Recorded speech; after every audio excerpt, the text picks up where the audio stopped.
Hello students, now come to the next topic, that is critical section. इससे पहले मैंने process synchronization के अंदर आपको बताया था रेस कंडीशन. सिमिलरली यहाँ पे एक और प्रॉब्लम अकर होती है, क्रिटिकल सेक्शन प्रॉब्लम. तो first we must know about what is critical section. Critical section क्या होता है? It is a part of the program where shared resources are accessed by various processes, or we can say that it is a place where shared variable resources are placed, or in other words we can say that critical section is a segment of code. वो code segment जहाँ पे आपका कुछ share हो रहा है, कोई variable share हो रहा है, कोई रिसोर्स शेयर हो रहा है, और या फिर कुछ और भी शेयर हो सकता है. Late us suppose process P1 और P2 दो प्रोसेस हैं हमारे पास. दोनों प्रोसेस के अंदर कोई कॉमन कोड है जो दोनों के अंदर शेयर हो रहा है. उस कॉमन कोड को हम कहाँ पे रखते हैं? क्रिटिकल सेक्शन के अंदर रखते हैं, और उस सेक्शन को हम क्या बोलते हैं? Critical section. एक प्रोसेस है P1 आपका. सपोज हम C के अंदर कोई कोड लिख रहे हैं, हैश इंक्लूड मेन, देन यहाँ पे हम कोड डिफाइन करते हैं. जो कोड होता है आपका दो सेक्शंस में डिफाइन होता है. One is non critical section and one is critical section. Non critical section के अंदर आपका वो कोड आता है जहाँ पे कुछ भी शेयर नहीं होता. प्रोग्राम P1 के अंदर एक अलग नॉन क्रिटिकल सेक्शन है, प्रोग्राम P2 के अंदर आपका एक अलग नॉन क्रिटिकल सेक्शन है. नॉन क्रिटिकल सेक्शन का मतलब है दोनों का जो नॉन क्रिटिकल सेक्शन है दोनों इंडिपेंडेंट हैं, दोनों सेक्शंस का जो कोड है वो डिफरेंट है, दोनों के बीच में कुछ भी शेयरिंग नहीं है, वो इंडिपेंडेंटली रन होगा. उसको हम बोलते हैं नॉन क्रिटिकल सेक्शन. अगर दोनों प्रोसेस के बीच में कुछ कॉमन कोड, कुछ कॉमन डेटा या कोई कॉमन वेरिएबल आपको शेयर करना है तो उसको हम कहाँ पे लिखते हैं? क्रिटिकल सेक्शन के अंदर लिखते हैं. लेट अस सपोज एक वेरिएबल है आपका काउंट वेरिएबल, जो आपको दोनों प्रोग्राम या दोनों प्रोसेस में यूज़ करना है, तो उसको हम कहाँ पे लिखते हैं? क्रिटिकल सेक्शन के अंदर लिखते हैं. इसको हम बोलते हैं क्रिटिकल सेक्शन. अब लेट अस सपोज आपको काउंट वेरिएबल के अंदर इंक्रीमेंट करना है, आपको करना है प्लस प्लस, और यहाँ पे काउंट वेरिएबल के अंदर आपको कुछ डिक्रीमेंट करना है minus minus. And let us suppose process P1 and P2 want to use the critical section at the same time. तो आपका क्या होगा? अभी जो मैंने पहले भी बताया था आपको, कौन सी प्रॉब्लम अकर हो जाएगी? रेस कंडीशन प्रॉब्लम अकर हो जाएगी. अब अगर हम चाहते हैं रेस कंडीशन प्रॉब्लम अकर ना हो, तो उसके लिए हम दोनों ही प्रोसेस के अंदर क्या डिफाइन करेंगे? Entry section and exit section. ये डिफाइन करके हम क्या कर सकते हैं? रेस कंडीशंस को रिमूव कर सकते हैं, उसको आने से रोक सकते हैं. अगर हम चाहते हैं क्रिटिकल सेक्शन के अंदर आपकी रेस कंडीशन प्रॉब्लम अकर ना हो, तो हम एंट्री सेक्शन और एग्जिट सेक्शन क्रिटिकल सेक्शन के अंदर क्या करते हैं? डिफाइन करते हैं. मीनिंग क्या है entry section and exit section का? एंट्री सेक्शन मीन्स कि अगर प्रोसेस P1 क्रिटिकल सेक्शन में एंटर करना चाहता है तो पहले उसका एंट्री सेक्शन चेक होगा. एंट्री सेक्शन के अंदर कुछ कोड, कुछ रूल्स हम डिफाइन करते हैं. जब वो कोड आपका फॉलो होगा तभी वो उस क्रिटिकल सेक्शन में एंटर कर सकता है, अदरवाइज वो क्रिटिकल सेक्शन में एंटर नहीं करेगा. सपोज दोनों प्रोसेस में से P1 एंड P2 में से P1 पहले क्रिटिकल सेक्शन को यूज़ करना चाहता है, तो हम उसके एंट्री सेक्शन पे आएंगे, उसका कोड एग्जीक्यूट होगा, देन वो क्रिटिकल सेक्शन में एंटर करेगा.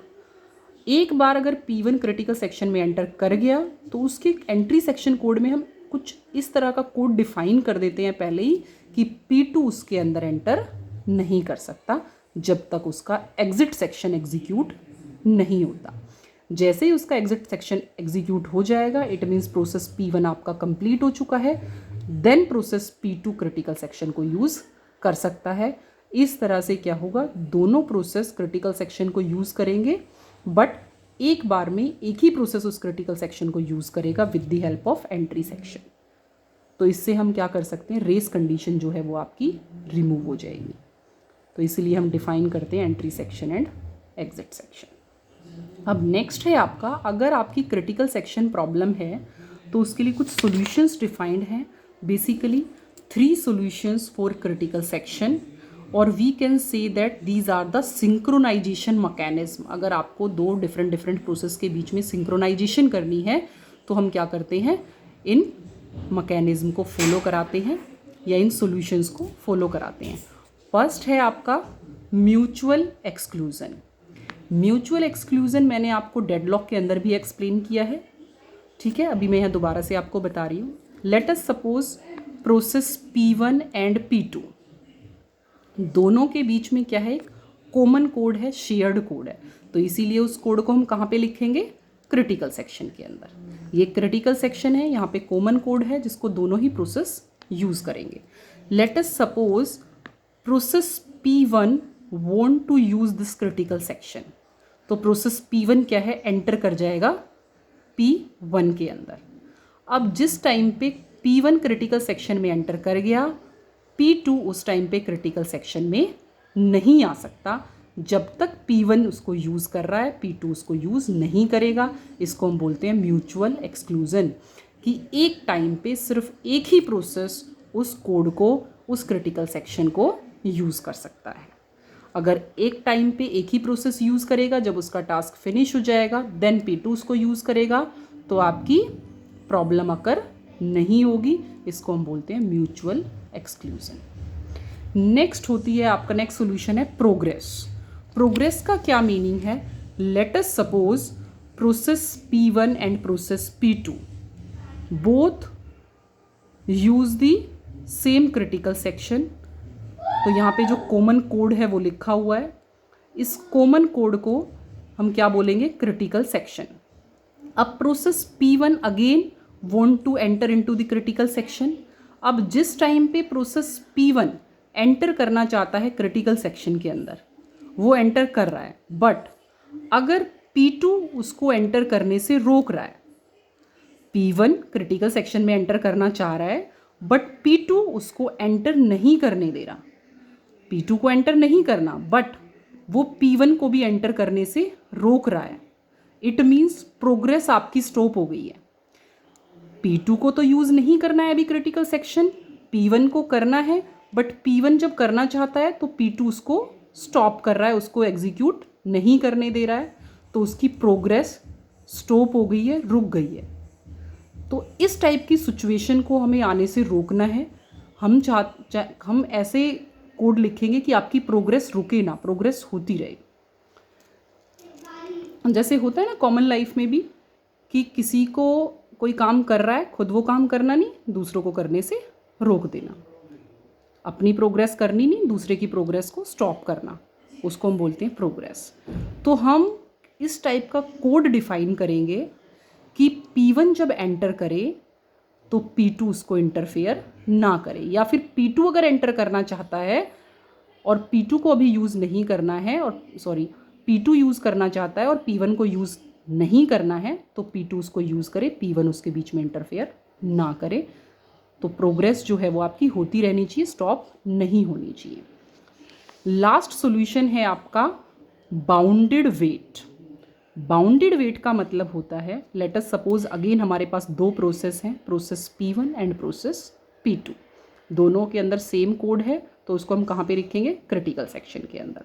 अब late us suppose process P1 enter into the critical section, वो क्रिटिकल सेक्शन में एंटर कर गया, उसने यूज़ किया, देन अब वो एग्जिट कर गया। इट मीन्स प्रोसेस P1 ने एक बार क्रिटिकल सेक्शन को यूज़ किया, P2 ने अभी एक बार भी नहीं किया है।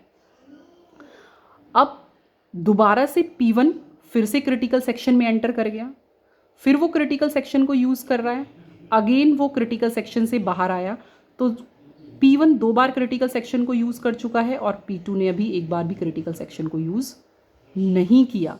अब जैसे ही P2 अगेन यूज़ करना चाहेगा, P1 दोबारा से क्रिटिकल सेक्शन में चला गया, अगेन वो उसको यूज़ कर रहा है, अगेन वो अब एग्जिट कर जाएगा। तो P1 3 टाइम्स क्रिटिकल सेक्शन को यूज़ कर चुका है और P2 ने अभी एक बार भी क्रिटिकल सेक्शन को यूज़ नहीं किया। लेट अस सपोज इस टाइप की कंडीशन आपके पास होती जा रही है कि P1 जो है वो इन्फिनिटी तक क्रिटिकल सेक्शन को यूज़ कर रहा है, बट P2 जो है वो आइदर या तो 0 यूज टाइम्स या फिर कह सकते हो 1 टाइम ही क्रिटिकल सेक्शन को यूज़ कर पाया है। तो इसको हम बोलते हैं बाउंडेड वेट। ऐसी कंडीशन हमारे पास अकर नहीं होनी चाहिए। इस कंडीशन को हम क्या बोलते हैं, मैंने डेडलॉक में भी आपको बताया था, स्टारवेशन, कि एक प्रोसेस आपका स्टार्ड हो जाता है और दूसरा प्रोसेस बार बार बार बार एग्जीक्यूट होता रहता है। तो ऐसी कंडीशन को आने से हमें रोकना है, तो बाउंडेड वेट हमें नहीं करना है, ठीक है। तो हम क्या करेंगे, ऐसी सिचुएशन ना आए कि P1 तो इन्फिनिटी तक यूज़ करे और P2 या तो एक बार भी यूज़ ना करे या एक या दो बार यूज़ करे। ऐसा हो सकता है कि P1 आपका 10 टाइम्स यूज़ कर रहा है और P2 आपका 4 टाइम्स ही यूज़ कर रहा है, इट इज़ ओके, ऐसा हो सकता है। बट अगर P1 आपका इन्फिनिटी तक जा रहा है और P2 आपका 0, 1 या 2 तक ही जा रहा है, तो ऐसी कंडीशन नहीं आनी चाहिए। इसको हम बोलते हैं बाउंडेड वेट। तो बाउंडेड वेट कंडीशन आने से हमें रोकना है। तो जो आपकी फर्स्ट 2 कंडीशन थी, म्यूचुअल एक्सक्लूजन एंड प्रोग्रेस, ये आपकी प्राइमरी कंडीशंस हैं जो आपकी फॉलो होनी ही चाहिए जब आप प्रोसेस को सिंक्रोनाइज कर रहे हो। बाउंडेड वेट आपकी सेकेंडरी कंडीशन है। हम कोशिश करते हैं कि बाउंडेड वेट ना आए, बट सेकेंडरी है, कभी कभी आ भी जाती है। तो ये था आपका critical section and solutions of critical section. इसके बाद नेक्स्ट टॉपिक जो आपके सिलेबस में है, that is mutual exclusion in detail. Mutual exclusion मैं दोबारा से एक्सप्लेन नहीं करूँगी क्योंकि मैंने इसको डेडलॉक में भी एक्सप्लेन किया हुआ है, यहाँ पे भी ब्रीफ में एक्सप्लेन किया है। अब म्यूचुअल एक्सक्लूजन अगेन सिलेबस में डिटेल में है, उसके नोट्स मैं आपको सेंड कर दूँगी। तो ये आपका कंप्लीट था critical section, race condition and mutual exclusion क्या होता है। इसके बाद नेक्स्ट टॉपिक हम पढ़ेंगे, उसके अगेन मैं आपको नोट सेंड कर दूँगी। Okay, thank you.